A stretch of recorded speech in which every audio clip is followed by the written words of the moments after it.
Welcome to GP Crash Course Part 4. So, continuing where I have left off, I just want to highlight an issue the issues we are on the issue of race.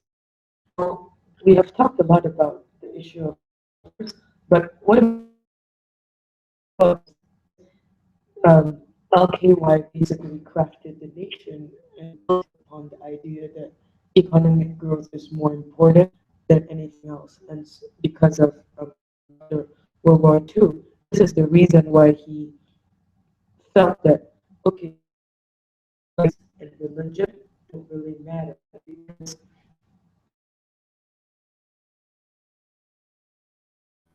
we study social studies like in secondary school, and we make sure that we, the system ensures that we are going to have differences between us and the races we are. Now, this makes it interesting and also complicated.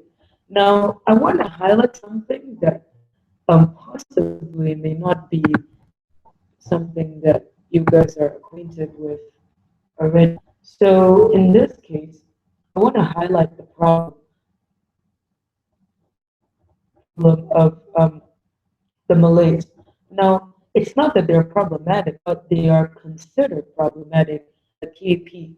Now, there are papers online that say that they tend to themselves, even though they are described as nice and friendly. However, they are considered lazy who want to keep towards progress. Now, you can find your own data, so this is something for your own, for just for you to get your brain thinking a lot more. Now, the reason why PAP considers them as a problem is because a lot of Malays don't go to higher education and get instead they get married early. Now, this may be good for the overall birth rate, but it makes them very vulnerable in terms of their finances. As they didn't plan ahead, they may not be able to sustain themselves. Afterwards, they seek financial assistance from the government. As a result, they are framed as a problem. Yeah. However, it must be understood that they have their own history that needs to be considered. Therefore, they may not, like I said, they may not necessarily be problematic. Now, the reason why the government and even the people considered themselves, considered the Malays as lazy is because of colonial legacy. Now, the British used to frame them as lazy because they refused to work in colonial plantations. Now, the Malays preferred to do their own work in the fields and the sea. They understood that working for the British would help their situation, as they were mainly villagers and they might not be very rich. At the same time, they had independence and there's the economy that they were in, unlike what the British actually said in their records when they went back to Britain. Now, it's just that this economy is a very domestic, sorry, a very localized one, where it's not integrated like what the British wanted out of the peninsula, because the point of the point of the colonial powers coming to Southeast Asia is actually to take away all the natural resources and sell them back in Britain in a much higher at a much higher price because these spices are very much valued over there. Now, the British therefore framed them as lazy and favored Chinese and Indian workers in their plantations. Of course, I'm referring to the immigrants because the people who used to live in Singapore are mainly Malays, right? So because it used to be a village. Now, this is why this legacy stayed on until today. Now, the PAP government is English educated and emphasizes on hard work and meritocracy. We must remember that in the olden days, the PAP wasn't actually the most popular party. It was because they associated themselves with the communists that they actually became very powerful in that sense, and then they turned the communists against themselves in that sense. I'm not saying that this is right or wrong. It's just that this is a political move that they did. So as the Malays now have been regarded as a problem, it becomes a self-fulfilling prophecy, right? So they may consider to be like not unwilling to forgo their way of life either, as they're already adapting to it. It changes, but the rest doesn't really know it because they think that the Malays are not doing anything about it instead. Now, I'll give you a very concrete example. They are described to have the highest divorce rate amongst the three major races in Singapore. However, historically speaking, this is much lower than before capitalism actually came to the villages and brought about a lot of changes to society. So people were still peasants, and there used to be a lot of arranged marriages, as what we all know, which also happened in China and India, which ended up in early divorce because generally it's the family that intervened. So this didn't mean that the next marriage won't be successful. So there was a paper online that actually said that the second marriage in the past is like the first marriage now because there's a lot of there's an availability of choice, and so people actually take responsibility over their actions and choose more wisely rather than completely being affected by or maybe not even affected, maybe it's pressurized by family decisions to get married with somebody who knows the family very well because this is generally what the Malays favored, especially during the period of time when they wanted a very cohesive local village where they could bring the in-laws or like uh, the in sorry, not the in-laws, basically the children's spouses to work in the plantations and give them more resources in that sense. Okay, so what does this all mean, right? So if the government refuses to acknowledge the Malay's history and culture, they keep on continuing the false legacy that they are lazy. This means that the government itself is not necessarily encouraging integration. The purpose of correcting the Malays will backfire because they won't feel appreciated and regarded as Singaporean in that sense. Now, so far it's been okay, but we must understand that the idea that things have to be corrected is how the PAP government frames a lot of these things because they don't really understand that meritocracy doesn't really exist anywhere in the world because people don't come off from very equal backgrounds in the first place. So if let's say there are more low income families, like let's say in this race, it's not kind of like their fault either because they also need a lot of resources, and there's nothing wrong with that. In fact, these people are the ones who need it the most. And so sometimes we have to see where the government is coming from, but not we not necessarily agree fully with whatever they say, and we judge society based on whatever we observe, and we have to treat everybody equally in that sense. Okay, so let me move on to the next slide.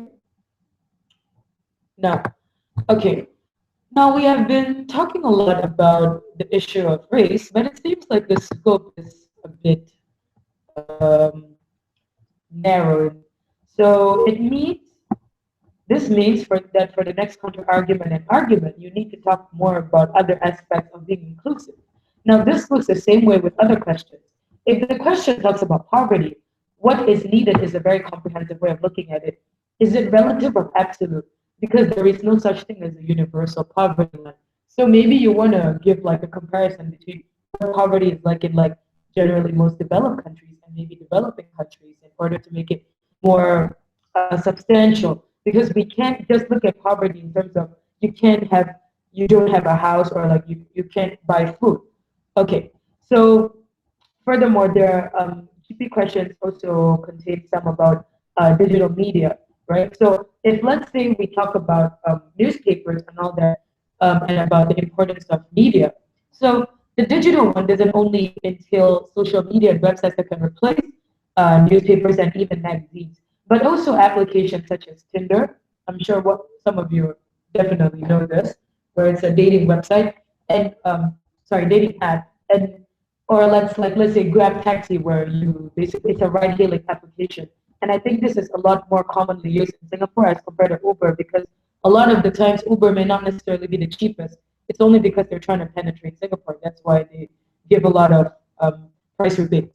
Now, the economy also entails not only the domestic one, but also international trade because every single year there will definitely be questions about like social questions about the economy, about the environment, about poverty. So this kind of question, um, I mean, like the economic one is the most interesting because there's a lot of knowledge that I can give you as I've gained some insights on politics and economy that can help make your content much more interesting and even deeper than a regular GPSA.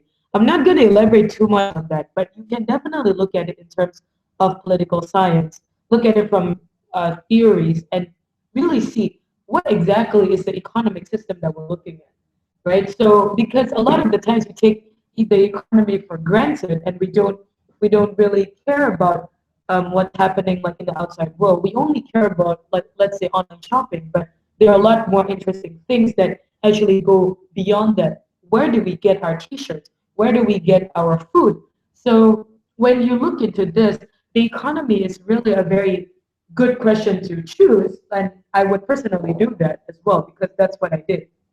So even though you may not necessarily know everything at the moment, but you can definitely learn more about how there's a lot of domestic trade, and especially if you take econs, you can talk about the law of comparative advantage and all that stuff. So always remember, put all the jargons inside whatever other things that you learn. Like let's say you learn literature, or even though you learn like physics or biology, just put the jargons inside because they'll be very useful, especially if it's a very relevant question to what you're doing. Because a lot of the times there are more and more specific questions about like let's say literature, philosophy, or even like let's say science. Like there was a question on math, like the beauty of math. So of course you'll be competing with a lot of students from Raffles and Hwa Chong. So I would definitely not recommend these kinds of questions because it will be really hard to score because these people who are doing it are probably going to go to medicine or they're really knowledgeable in that aspect. So I would also not encourage people to do questions on politics because there will definitely be people who do it and they're going to law. Like they're really good at it. They can quote law. So don't try to overdo it by doing something that you really like. Also ensure that you can actually score in it. So you have to be really smart in choosing whatever question that you want to do for your A-levels because you only have one compo to do. So the interesting thing is that of course you learn everything in GP, but try to make sure that whatever you do later on in the A-levels is something that is manageable for you, right? Okay, so let me go to the next. Now, looking at how I'm going to frame the word inclusive in the next part, it basically doesn't only mean about the differences, obviously, in nationalities, race, language, or religion, but also physically and also mentally. Now, I've included this picture on the slide where volunteers help to create a more inclusive society for wheelchair-bounded patients. Now, this is actually very typical, and I'm pretty sure, like in JC, you are exposed to service learning as well. So you can definitely do it for the elderly, for like let's say children, for autistic children. So, however, is it really effective in fostering better understanding between us and the less fortunate? Now, this is going to be like a really sensitive thing because a lot of people want to be altruistic and I also like to help others, but there are obviously some limitations that we can look at despite all the events and all the initiatives that are being for these kind of people. So let me start with the second counter